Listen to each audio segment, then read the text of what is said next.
Ona ona I ka hala me ka lehua, e hala lehua I ana kānoe. O ka uno I ano I nei, e lia nei hoi ka hiki mai. A hiki mai no kou, hiki pu me ke aloha.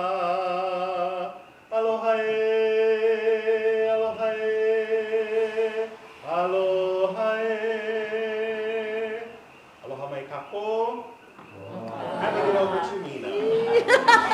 Mahalo, mahalo, mahalo to Helena for offering that beautiful oli for us. Helena here has been a cultural advisor and is a dear friend, but a cultural advisor, I would consider him for this project. And it is just such an honor to have each and every one of you here tonight as special guests, really, in our beloved mill home. So mahalo for venturing out in, I was gonna say in the snow, I mean in the rain, in the snow, in the heat, and the humidity, to join us here tonight for a special conversation.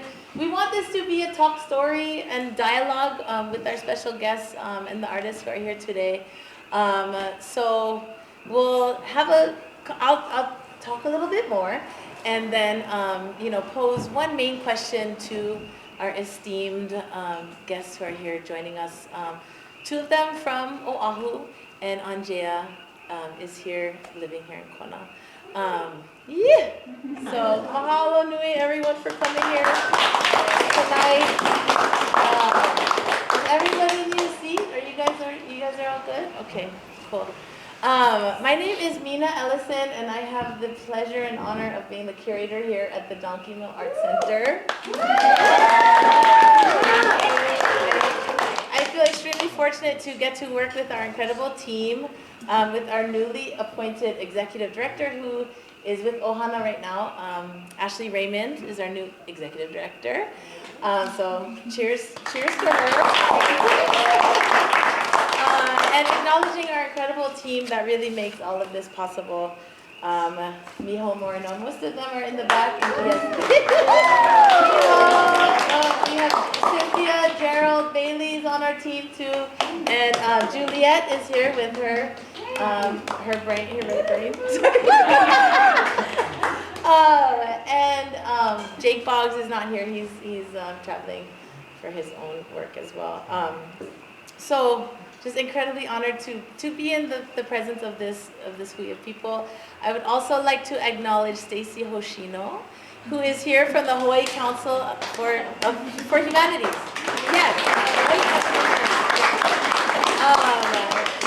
He is so on it with all of the grant applications, and without his work, this exhibition and also this incredible 48-page full-color catalog would not be possible. So mahalo nui to Stacy for all that you do.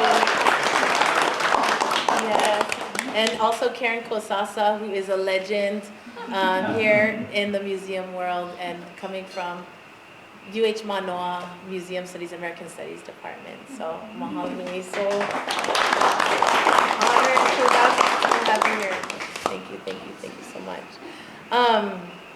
And before I mahalo our other sponsor, I just want to talk a little bit about the exhibit. Mai Ka Pouli, representations of Moananuiākea,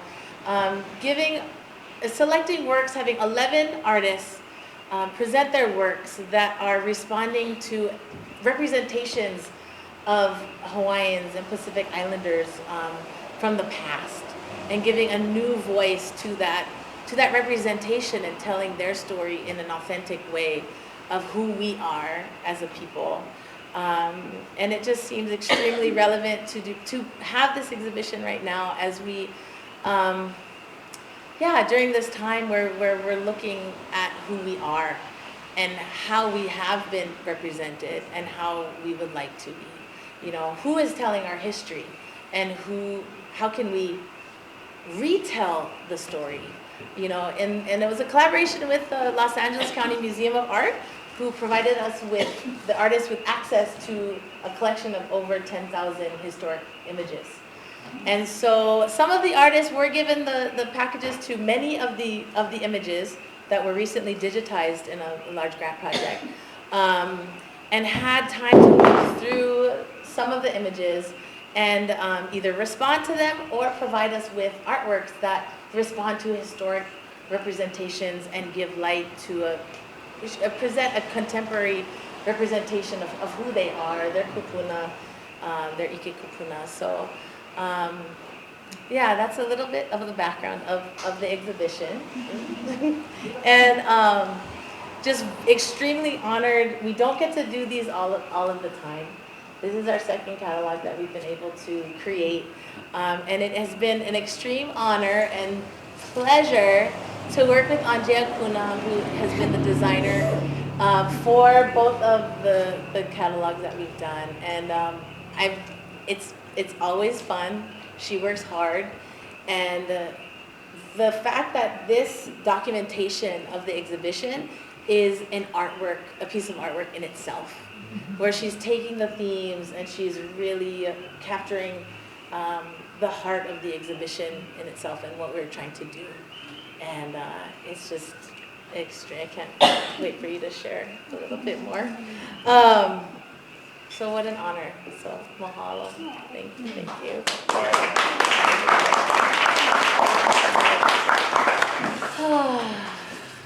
So many people to mahalo and acknowledge. I'd also just like to mahalo the Lila Twigsmith Art Fund. They helped us bring Michael Tuffrey here for 2 weeks from Aotearoa and did an outstanding program with students from Keikula o Ehunui Kaimalino, an immersion school here. And they did some incredible prints that I'm sure you'll get to see specifically in the auction next year. They're that good. Honestly, they're that good. And the students actually got to access some of the images from the collection as well, and select historic images that became the basis for their inspiration for their work. So it was totally awesome. So that being said, I also like to mahalo Eric Edwards up there. On there also. So okay. So what I'm gonna do in this conversation, everyone is super humble, so I'm gonna read a little bit of their bios and then present a prompt, and then we're just gonna have a conversation, a little bit about their work. Anyways, we'll get to that. Jumping ahead. But here we go. Angaea Cuna is a multimedia artist focusing mainly on installation work and fiber arts. Her projects explore immigration, Pacific Island diaspora, cultural roots, and mental health. She graduated from UCLA with a Bachelor of Fine Arts degree and is currently working as a teaching artist and youth program apprentice at the Donkey Mill Arts Center. Right? So, mahalo, this is Angaea. Let's give her. Okay. Next to her, we have Kenyatta Kelechi, who was born and raised in Kailua, Oahu. He works with the 19th century method of wet plate collodion, or what is commonly referred to as tintype photography. You can see his piece right back there with the plate and then the larger print. He received his BFA from the University of Hawaii at Manoa in 2016, and his portraits of Hawaiian ohana are a way for him to connect with his Kanaka ʻŌiwi heritage and community. He has taken portraits of numerous families and community leaders and influential artists of our century, such as Jason Momoa. Just to let you know, fun fact of the day, big hug. He can tell us about that later. He got a Momoa hug. I'm jealous. Me too. Yeah, not too many people. Okay. Saumolia Puapuaga. His artwork is a personal reflection of his coming of age as a first-generation Samoan American. He was born in San Diego, California, and spent his formative years growing up in Kalihi and Honolulu on Oahu. And he graduated from University of Hawaii at Manoa with a BFA in 2012. And you can find him painting along the shores of Hauula, where he currently resides on the east side. So Let's give one hand, one giant hand.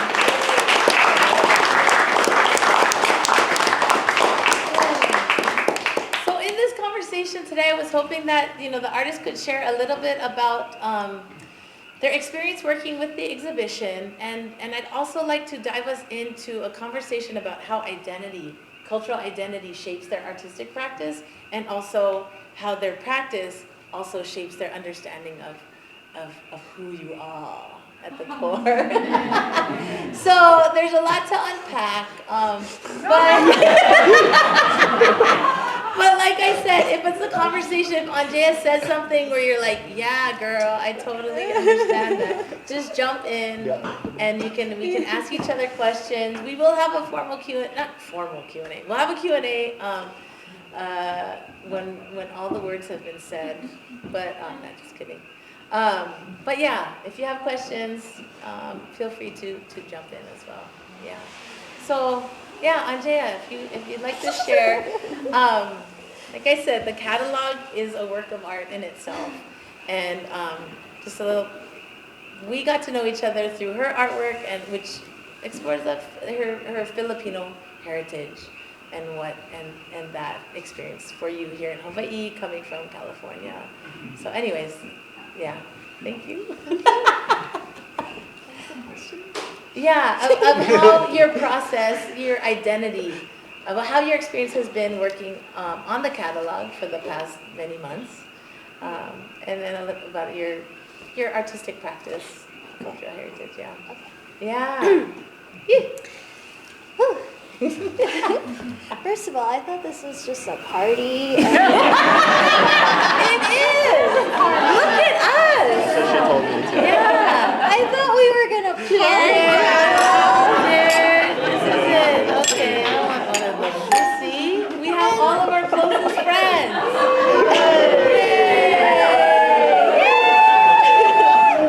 And then Mina was like, "You ready for your speech?" That was Gerald. Both of you. No speeches. But, no speeches. Well, I want to thank you for inviting me to be part of this project, and I feel really honored to be sitting up here with you guys, like the artists of the show.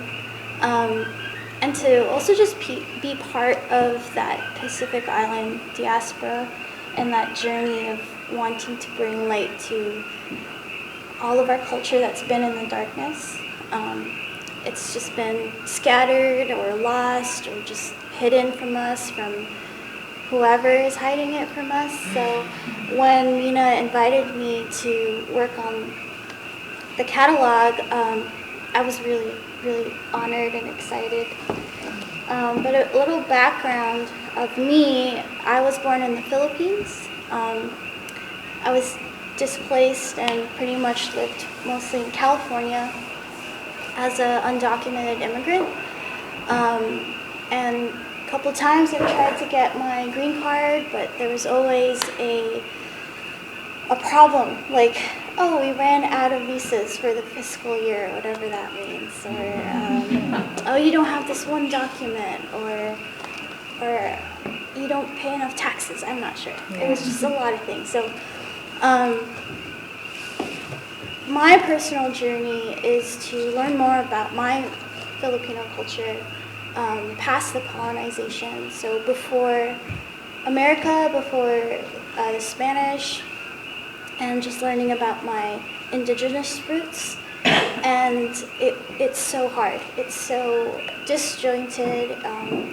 The accuracy of it, I'm not quite sure. A lot of it is just translation from storytelling, from grandparents, cousins, family, mythology, and the textbooks are never.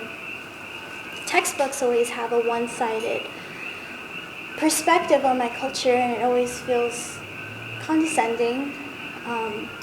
And so therefore, the catalog has that academic lens to it, but what's so different about the academic lens of this Pacific Island, the focus of the Pacific Island culture and all the artists is, not only is it academic, it's indigenous knowledge, and therefore it is intimate. it is memories. It is so connected to nature. Nature not just being land, but the water, the ocean. A lot of people think the Pacific Ocean is emptiness, empty space. There's nothing that we could relate to, but it's our life. It is what really influences what we eat and what we do in our day. So anyway, I could just keep going on. So it's always fun to work with Mina. It's a priority. We'll start our day listening to like Sam Smith. Scream a little bit, cry a little bit, and then like, okay, let's do it. And coffee, always coffee. Always coffee. Yeah. So thank you.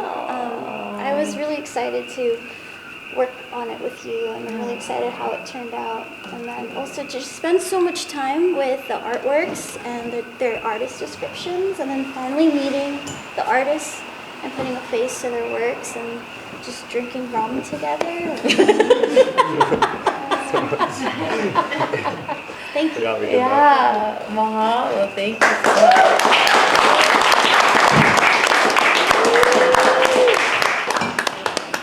Okay, Kenyatta.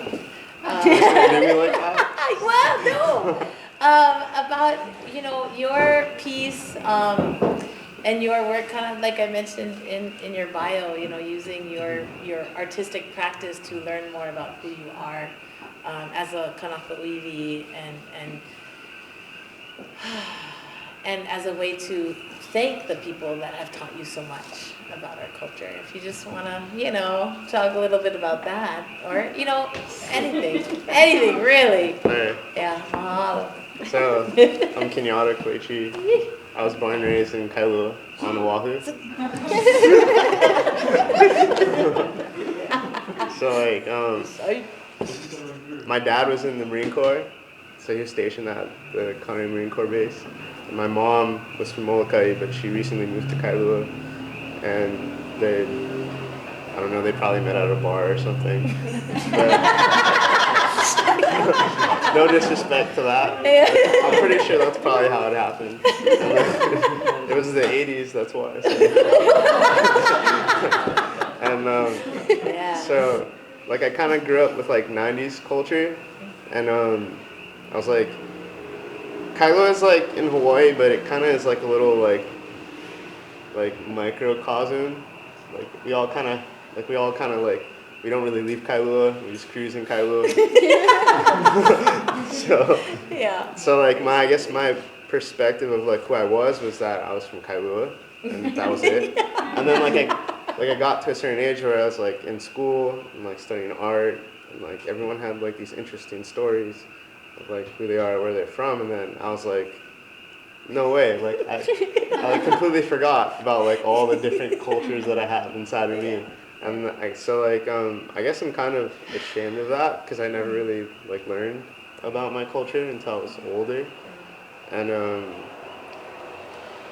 so I use Wet Plate as a way for me to be in the presence of people that I would love to learn from, and kind of, I guess it's my ticket in the door, and that's where I'm at. Yeah. Wow, thank you.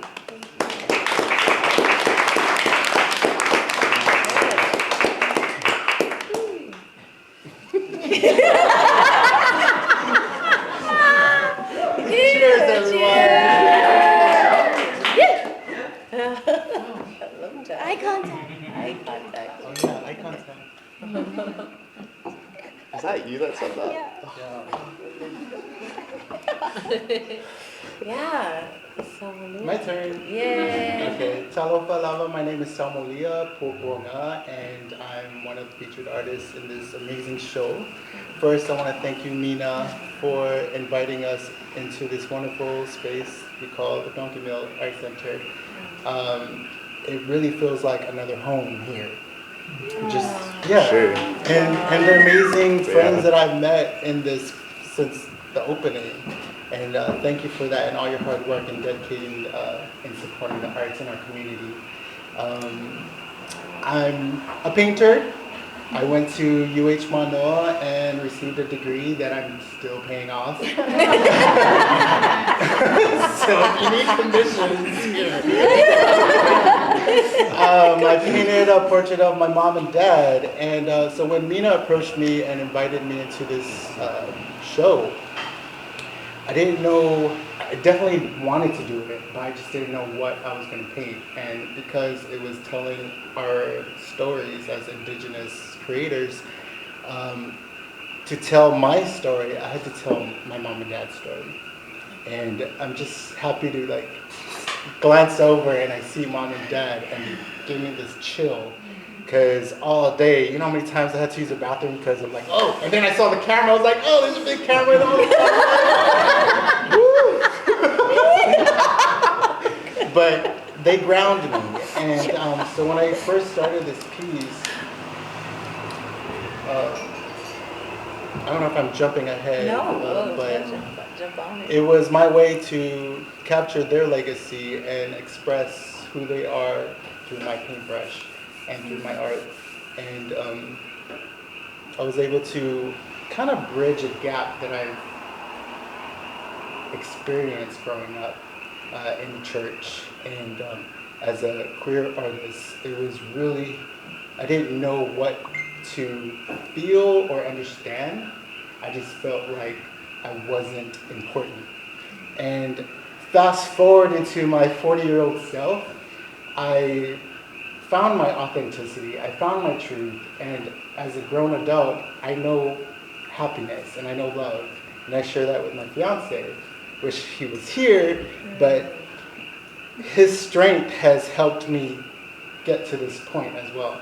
So for me to capture a legacy of my mom and dad with a subject matter of the ocean, which we are all part of in the Pacific, this life force that connects all these indigenous cultures, and wanted to put them in the forefront and kind of just load it up with symbolism, personal symbolism, nature symbolism.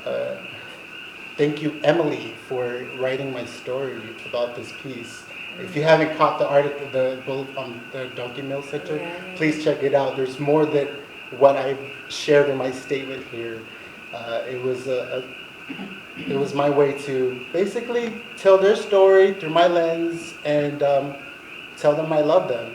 And thank you for teaching me love. Thank you for teaching me strength. And I feel like I'm doing the same back to them. And I wish they were here. They were here to be part of the opening ceremony back in March. So I'm forever grateful for this memory and talk about this personal struggle that I've had and still have. But through love and acceptance and support and a passion for painting, I can push through.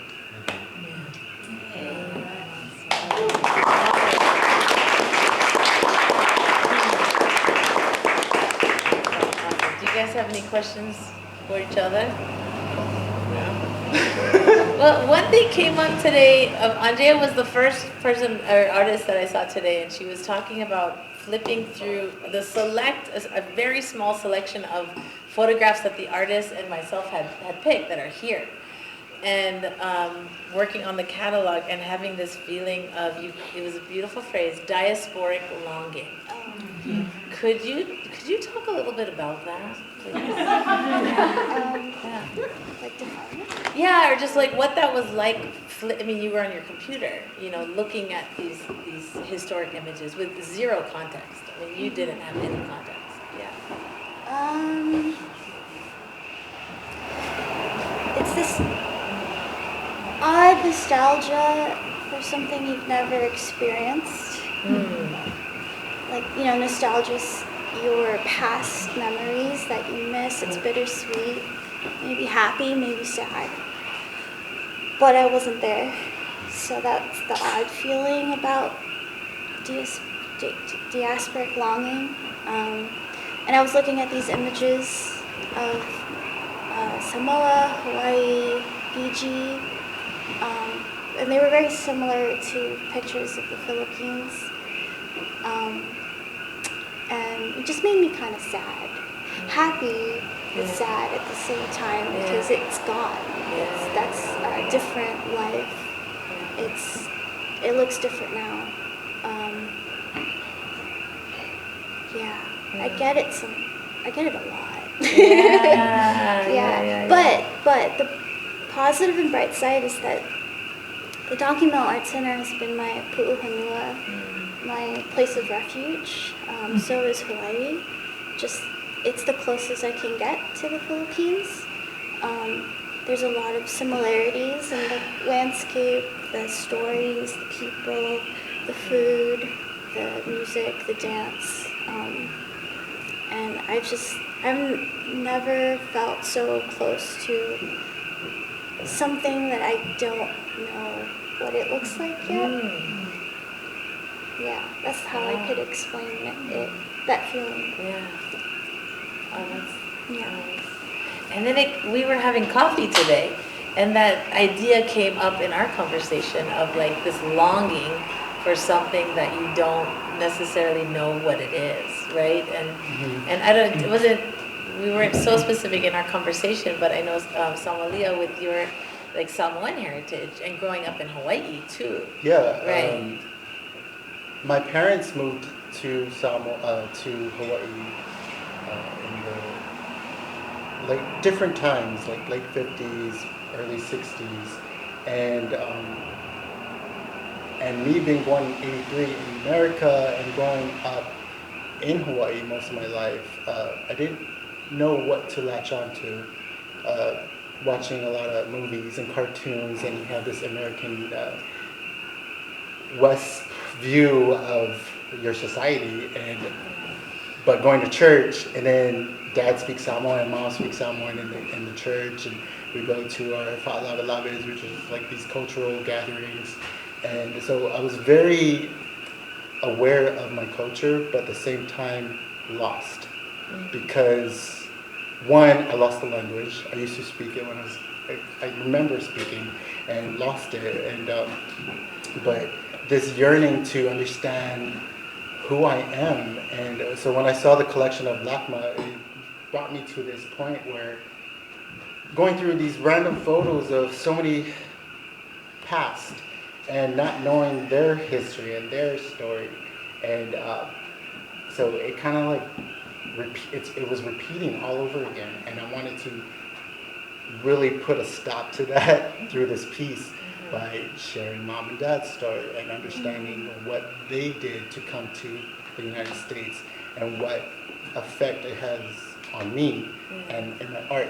So I'm always finding ways to connect through my heritage by contemporizing and highlighting the design aspects of our tattoos and siapo making and fine mat weaving of something that was very strong in my grandma and great grandma's era and kind of like totally lost when it came to my parents. I mean, my parents, they've had the cultural experience in a younger age, but moving here, it kind of like got diluted, and so yeah, I understand the whole concept of, what is it, diaspora? Diasporic longing. Diasporic. I gotta write that one I down. know. Yeah. Did you make that up? So maybe That existed already? I think so. I've never heard that. so Saumolia, you picked two of these images, the portraits right there, and what was that like Malietoa, they're yeah. the king and queen of Samoa. I didn't even know who they were when I was going through the archives, and even that was a testament of my exposure to the culture in the States, in Hawaii.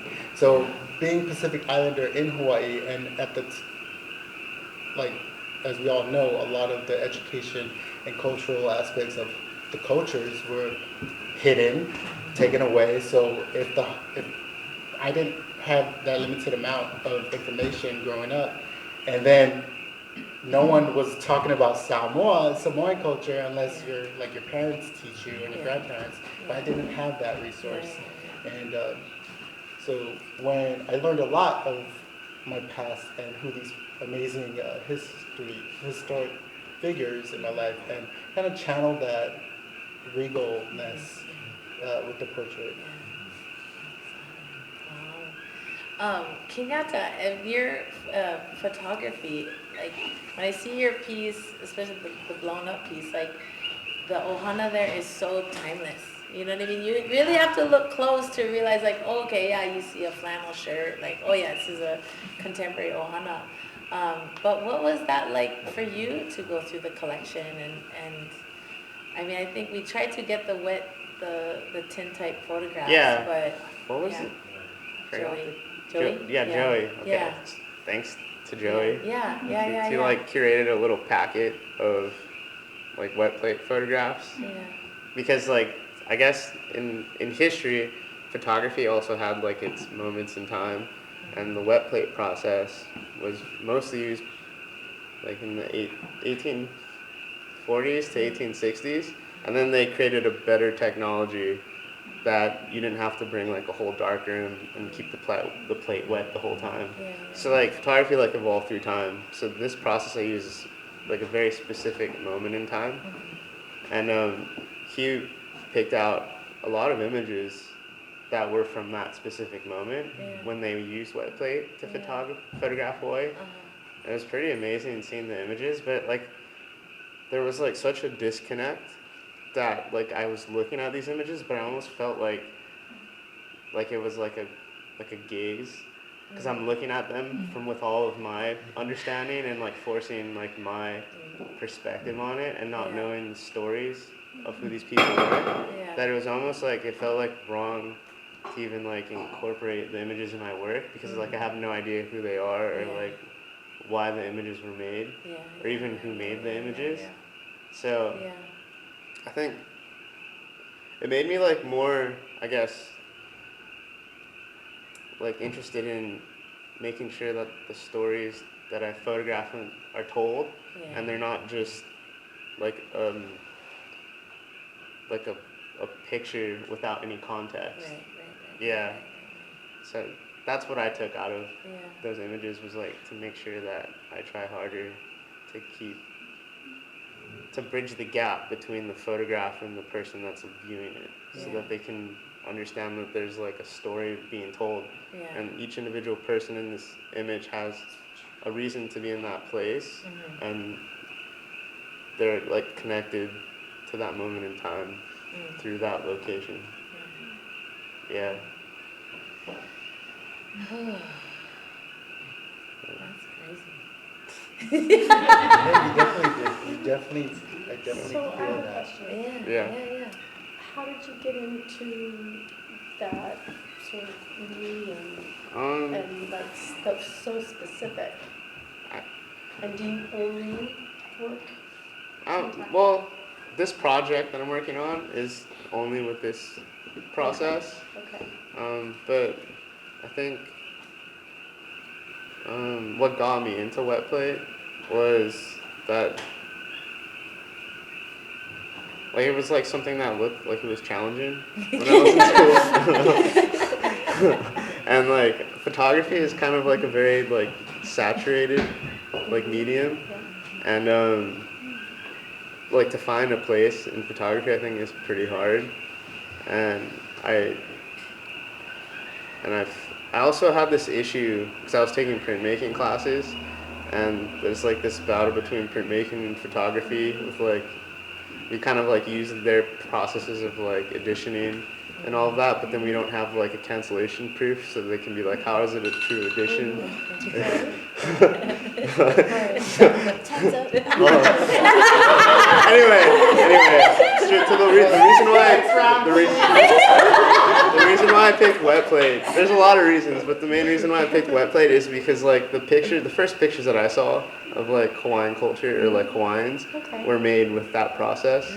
And when I decided I wanted to make cultural work, I felt like that was an appropriate place to start.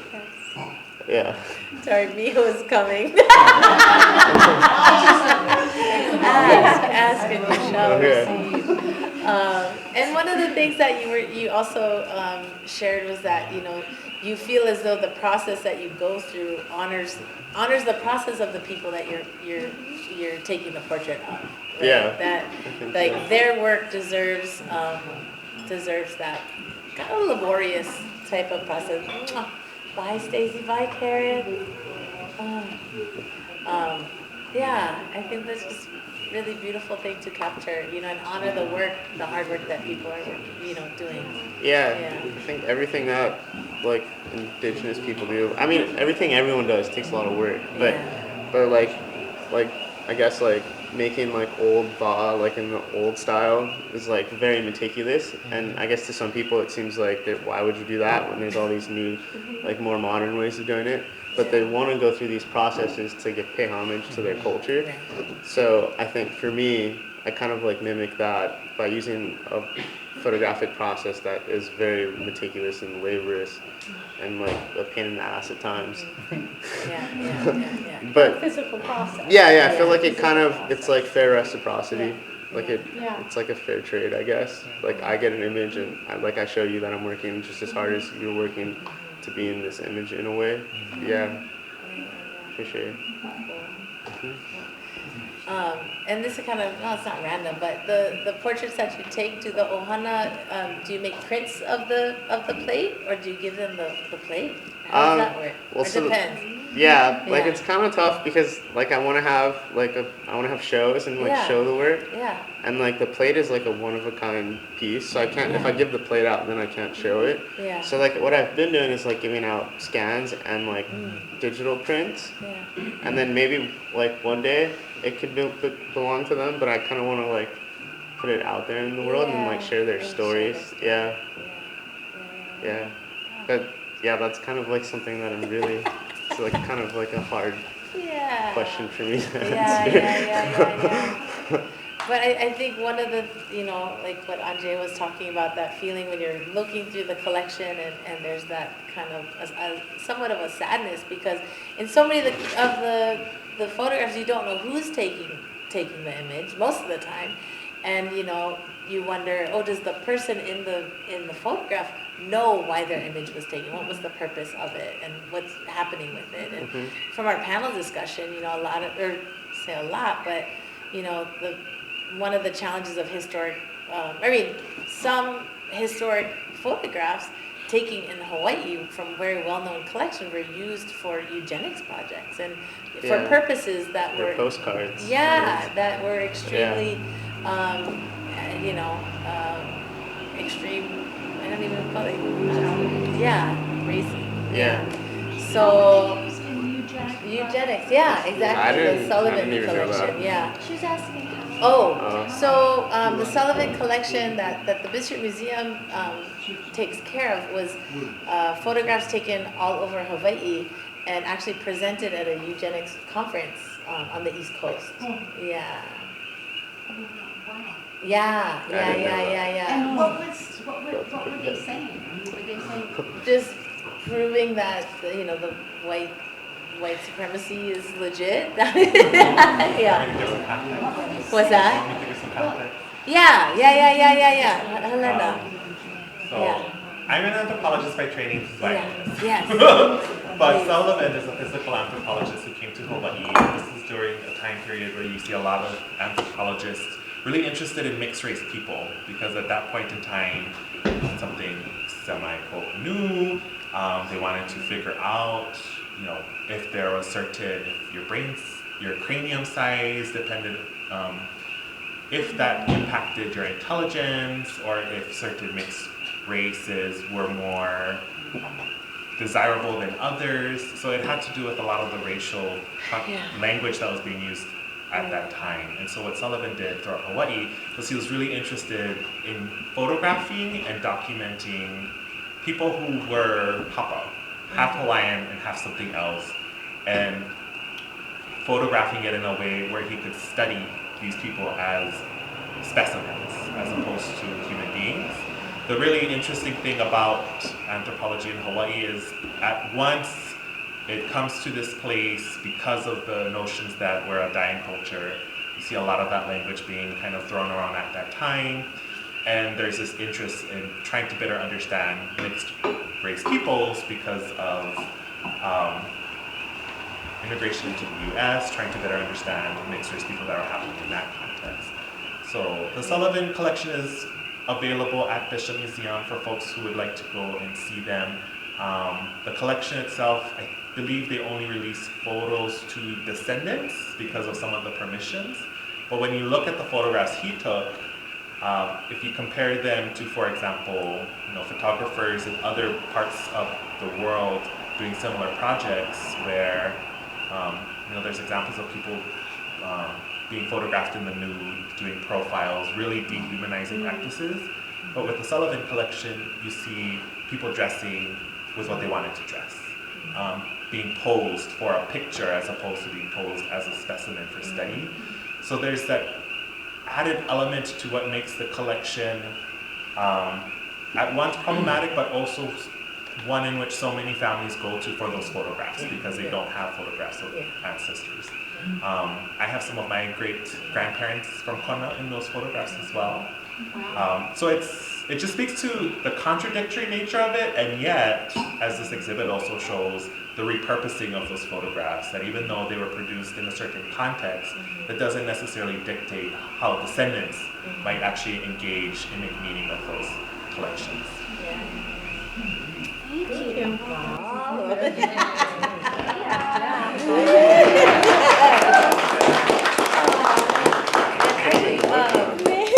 Kenyatta, I don't know if I got to tell you this, but one of our student interns from the middle school that came is her ohana on Kauai. Oh, crazy. Yeah, and so like having those connections was really, really, really incredible so that you can, anyone who comes in here can see, literally themselves, but representation, so. I feel like that kind of happens like a lot. Well, I'll get like a message on Instagram or something and they're like, oh, that's my auntie. Or, that's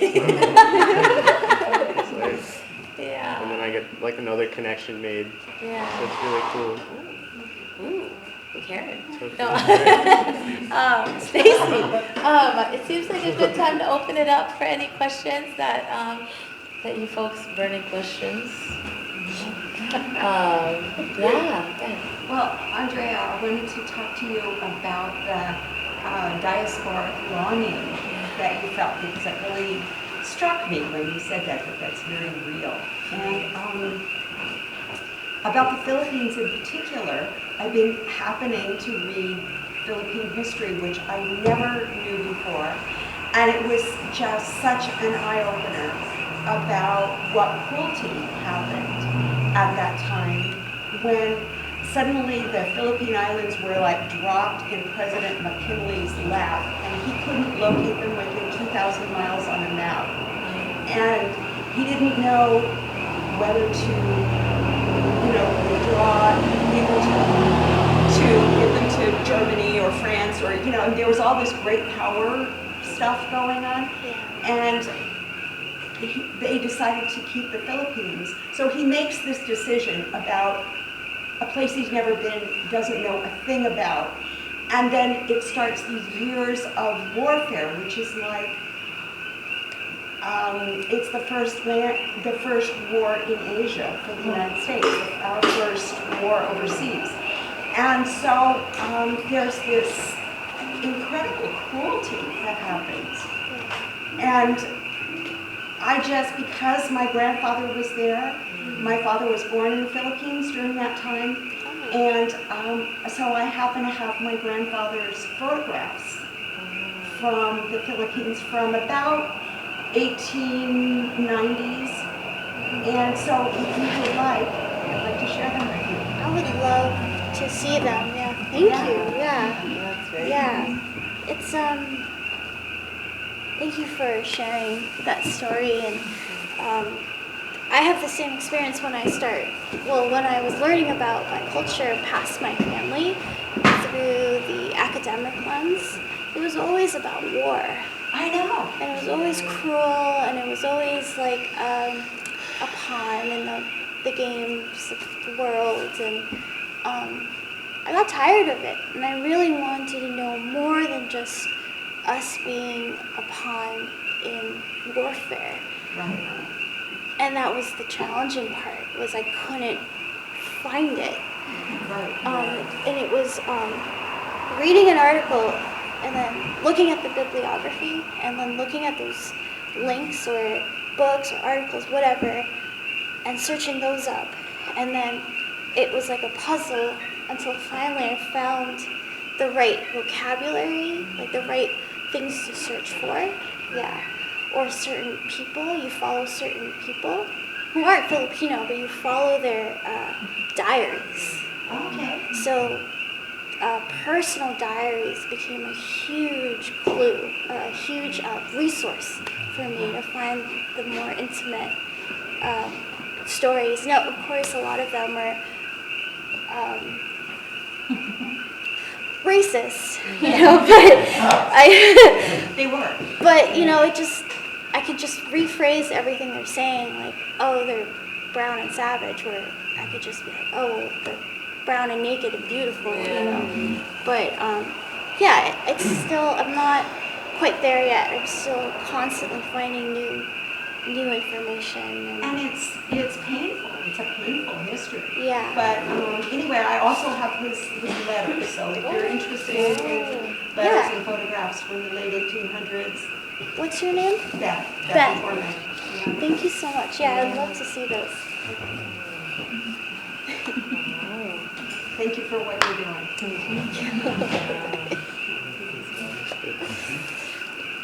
Ooh, yes, yeah. Hi, I have a question. Okay, so this month, the Donkey Mill Art Center has a lot of youth activities going on. And I was wondering what brought you to art when you were younger. Ooh. So was there something that influenced you, art teacher, program like Donkey Mill Art Center, something that started you kind of thinking about art in your future as a young person? Thank you. First. You want to go first? Go ahead since you're asking. Go ahead. I guess my first art form was skateboarding. So it was like it was really, I think, a very special moment in time, because the elementary school that I grew up in is called Kale Elementary School, and they built a skate park at the basketball courts at my elementary school when I was 8. So that was a huge part of my life, and it was also my first, I guess, form of creative expression. Even though it's a physical thing, skateboarding was still kind of in its youth, I guess.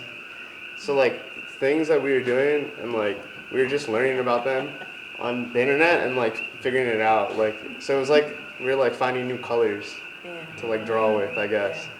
So that, I guess for me, that was my gateway in, and then kind of led me to everything else. Yeah.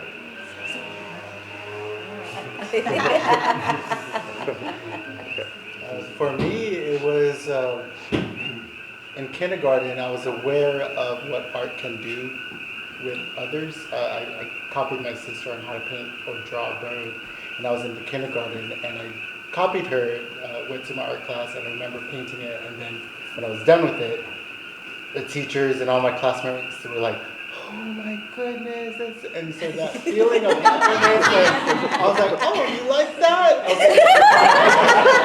So since then, it stayed with me that art is a way of creating beauty, and but at a young age, I never grew up or thought of being an artist as a career or profession. No one says that. Like, Yeah. I didn't think that. Like, you would do the teacher, cop, or lawyer, doctor. But obviously, I'm none of those. So, not until, because I've been in such a creative being at a young age, after I Powell High School, I was like, oh, dang, what am I gonna do? So I just followed this creativeness and pursued my art career through KCC and then my BFA at UH Manoa. And then since then, I've been painting consistently for the past overall 18 years, and professionally in the past 3 years. So now, like in my adult life and painting as my career and passion, I realized how much like cartoons had influenced me. I go back and watch my favorite classics and Land Before Time, Fantasia. Yeah. And I'm like looking, I was like, wow, it's amazing how these colors and so I a lot of it, cartoons. We all grew up with cartoons, so now it's like I go back to these resources, and because it makes me happy, and it makes me feel young again, younger, and like it inspires me to repeat it or recreate that. So I was aware at a young age, but not until adult life I was like, okay, this is something I could pursue. And then, I mean, not necessarily related to the question, but you were sharing today of like how this process and connecting with your parents has really like changed your whole relationship with them too. Oh yeah, very much so. So yeah, it was really bridging this distance that I developed growing up and forgiving myself and forgiving my family and my parents and telling my truthfulness and my happiness. And then when I do that, I did that. Actually, you learned of my work at HiSam. Yeah. I had a residency there 2020 or 21, and it was my chance to tell my story, to be this artist where I'm like, okay, how do I connect myself with the community by learning this love that I have for art and this love that I have as a queer person. Because for so long I couldn't get it. I didn't understand it. And so when I had this chance to showcase that Dear Saumolia show, I was talking to my younger self. I created pieces to reflect and tell myself as a young child, like, you're fine, you're loved, you're safe. So to channel that and put it into my work and reach out to a community in ways, in my personal story, it's rewarding. It's so when I had the chance to paint Mom and Dad and live person, like we spent a few weeks live seatings, and the first day I painted Dad and Mom and Dad. But he was the first one, and I asked Dad, I was like, so Dad, how does it feel to get your portrait painted? Because I never got my portrait painted. But he paused a little, and with just such a stern response, he said, it feels important. And when he said that, I was already engaged with the process, and I got emotional. And I don't know if he might have caught it, but because I see my dad up in the sermons, and he would get emotional. So to like kind of flip the script and tell my story through my parents was healing and rewarding. So now, like, they can't stop calling me. and I love it. That's so beautiful. What a great use for art. It was such a rewarding experience. For a long time, high school, especially high school, and then early young adult, I would keep our conversations short. I didn't want to have a relationship because I just felt embarrassed. I didn't want to make them feel disappointed, and they're none of that. They learn that. They love me open arms and are embracing who I am and is learning with me. And I'm learning from them over again. Beautiful. Wow. That's great. Thank you. Thank you. It was so cool to have them here at the opening reception, your brother too. It just like many events during that evening really changed the molecular structure of the donkey mill. Mahalo. I do want to continue the question with Angaea about your spark, your interest in the arts as a young person, because Angaea will be leading one of the groups this summer. And with the summer art experience. And so I don't think I heard that origin story of the Angaea version. I think it was my dad. He gave me drawing lessons and would buy me composition books for sketchbooks, and he always encouraged me to just draw. And then I guess I just loved it. I was passionate about it. And my mom was crafty and a gardener. So the two combined within me through my work. So I'm a multimedia artist, so I like to do everything. But I love installation work because I love experimenting with material and being hands-on and building and reinventing. And so this summer I'll be teaching the summer arts experience with the older group of children.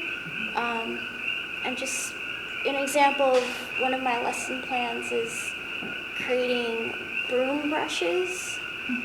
So it's like a broom meant to be used as a paintbrush, and they'll be painting a mural, but they'll each draw a card that gives them a parameter, like you can only draw spirals, but you can't move unless I draw the card that can paint your stepping stones. Oh, wow. And so I guess that's an example of just like my creative thinking with my artwork, which is why I felt like I couldn't find my place in California because everything was so specific, and I felt like coming here, especially the donkey mill, it demystified career paths for artists. And I'm allowed to just play here. Yeah, and playing is a huge part of my job here. Yeah.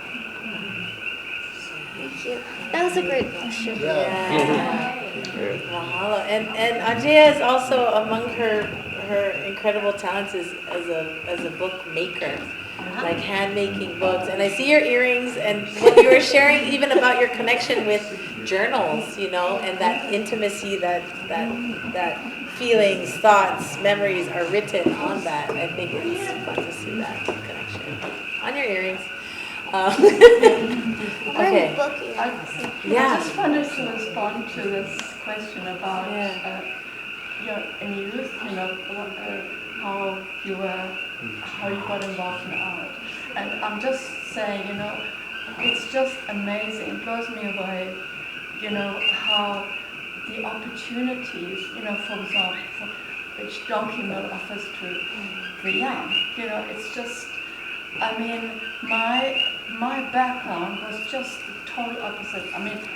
Look, I'm turning 80 at the end of July. It gives a very different perspective. But it was post-war. I was in Germany. I was born in Germany, and at nursery school. So for me, the high point of the week's experience was the one day when we could play with plasticine. Just Play-Doh, basically. That was the one thing, the whole week, because that was the only opportunity to do something creative. Otherwise, you're supposed to play games and there were some toys and so on. And well, there was storytelling. There was a wonderful minister, who was part of this organization. And, he would tell stories from life, and he would have a kid sit on his lap and then so that was the other thing. But otherwise, there was this dearth of opportunities, not crayons or anything, not pencils, or, nothing, And then when I was 12 years old, my family moved to South Africa. And from Amsterdam, we took a cruise, well, it was a boat, to Cape Town. And I had a little bit of money, and one of the stops was, I'm just trying to think what that, it was a land tunnel on almost island on the edge, as we were traveling along after the coast of Africa. And so I spent the whole stop down this little, it wasn't even a town, I would say, looking for an artist, looking for someone to buy crayons. And this was of a more, what was I thinking? I was trying to get really nice crayons in a place which was so remote, and I spent my whole savings on that, But so I'm just contrasting what wealth of experience we have here, and it's just wonderful. Can we get one on the water? Stay creative. Stay creative. Everyone has an imagination and a mind to liberate themselves in art. And so now going 80, and I always tell my parents, Mom, sketch. And she's like, no, I can't draw. I was like, Mom, you got an imagination, and there's nothing wrong with it. Just keep on creating. And that's what I always teach younger artists is paint or create unceasingly. Because you learn from your own process. Yeah. I just want to say thank you because I feel like creativity is our nature as humans, and I feel like this work is about the importance, the resonance of staying connected to nature, knowing that as humans we are one and a part of that bigger entity, and art is our way of remembering that even within this harsher capitalist realm we're kind of locked into right now.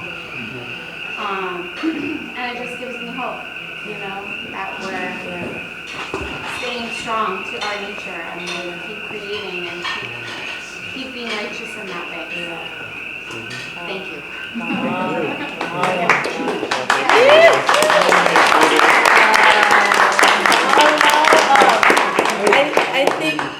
I think all of us here can recognize that privilege and kuleana that we have as people whose kupuna, their stories weren't able to be told and were suppressed. So it's, again, just mahalo to you all for sharing that and for using your voice, using your talent as artists and being brave enough to tell the story, your story, and the story of your ancestors, who you are, and singing their songs and doing all of that. So, did you folks have anything? You guys are good, or any closing thoughts?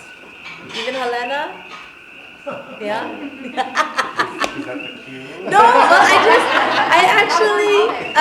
I just wanted to read. Elle Frank and Ian Kweli are doing an artist talk online. They're both on the continent. It's on June 15th. Shameless plug. But I just, from the conversation that we had this evening, I think what she shares in the video, I'd like to just read it because I think it ties things together beautifully. And then Helena's got a special makana for us. So in the video, she sings a beautiful, beautiful song. She's an indigenous Tongva artist from what we call California, Los Angeles area. So she says, I sing that song for the journey of the memories of what's coming is going to stir up in the peoples. Every little piece that we can put back together about our people, who we are and who we were before. It drives us to who we are going to be in the future. I'm incredibly happy that memories, images, that remembering parts are coming home. Aloha. So, thank you. Mahalo nui to you all for coming. Thank you.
Kamaka o ka o